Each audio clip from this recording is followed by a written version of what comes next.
Hey everyone, welcome. We're about to jump into something that honestly sounds like it's straight out of a sci-fi movie. But I promise you, this is real, and it's a huge part of our future with 6G. The big idea here? Getting rid of wireless dead zones for good.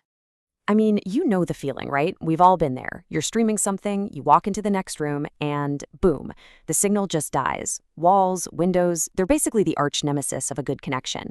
But what if we could actually turn those enemies into allies? What if those very same walls could boost your signal? That's the wild idea we're diving into. So here's what we're going to cover. First, we'll introduce what STAR is. Then we'll get into how it actually works. We'll look at its 3 different operating modes, talk about the key advantages, and wrap up with where you'll see this stuff in the future. All right, let's do this. So what is this technology that's promising to completely shake up wireless coverage as we know it? Okay, so it's called STAR. That's short for Simultaneous Transmission and Reflection. And the name really says it all. The core idea is actually pretty simple, but it is so powerful. You have this special surface. They call it a star reconfigurable intelligent surface, or STAR-RIS for short. And it can take an incoming signal and, get this, intelligently shoot it both forwards and backwards at the exact same time.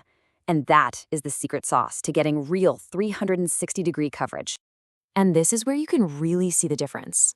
Think about a regular wall. A Wi-Fi signal hits it, and one of two things happens.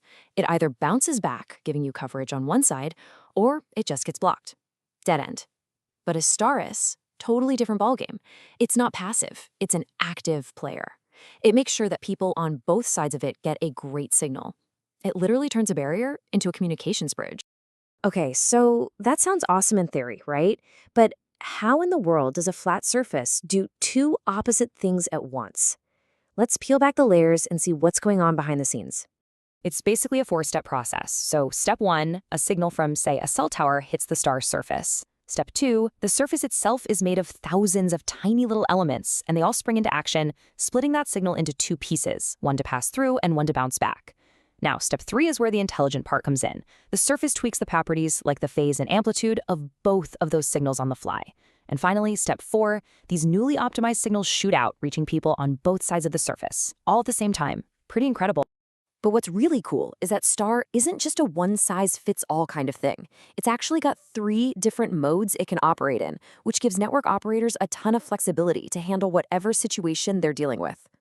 So, first up is energy splitting. The best way to think about this is like a dimmer switch, but for your Wi-Fi signal. The surface can dial in exactly how much signal energy gets sent through and how much gets bounced back. Imagine an office building, right? You could use this to make sure the signal for everyone inside is super strong, but without totally killing the connection for someone standing right outside. All right, mode 2 is mode switching. This one's a little different. Instead of splitting the energy, each one of those tiny elements on the surface just acts like a simple light switch.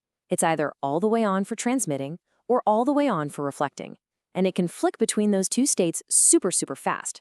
From a hardware point of view, it's a bit simpler, and it's fantastic for creating really specific, targeted zones of coverage. And last but not least, we've got time switching.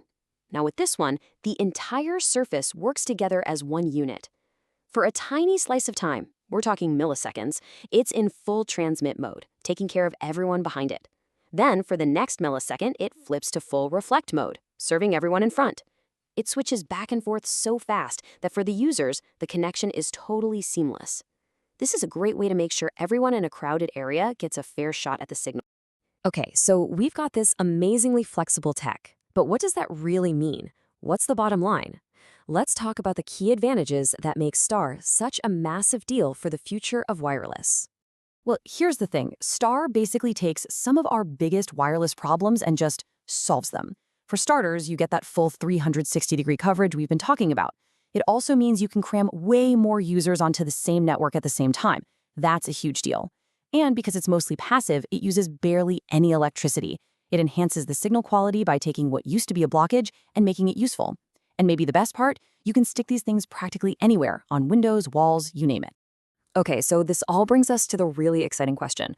Where are we actually going to see this stuff in the real world? Let's look at some of the places it's heading. And yeah, the impact is going to be huge. STAR is really a foundational piece of the puzzle for 6G networks. Think about it. finally getting great cell reception inside any building, or creating smart campuses where there are literally zero dead spots. It's also going to be crucial for handling the insane data demands of big cities and all those connected IoT devices. Pretty much anywhere you need a flawless, always-on connection, STAR is designed to be the answer. So, when you think about the future, with billions more devices coming online, everything from self-driving cars to AR glasses, the big question isn't if we'll need a better network, it's how we're possibly going to build it. And what's so cool about something like STAR is that we're not just adding more antennas, we're actually making our physical environment, our walls, our windows, an active part of the network itself, which kind of leaves you with a big thought, doesn't it? Could these intelligent surfaces be the final piece of the puzzle to creating that truly seamless digital reality we're all heading towards?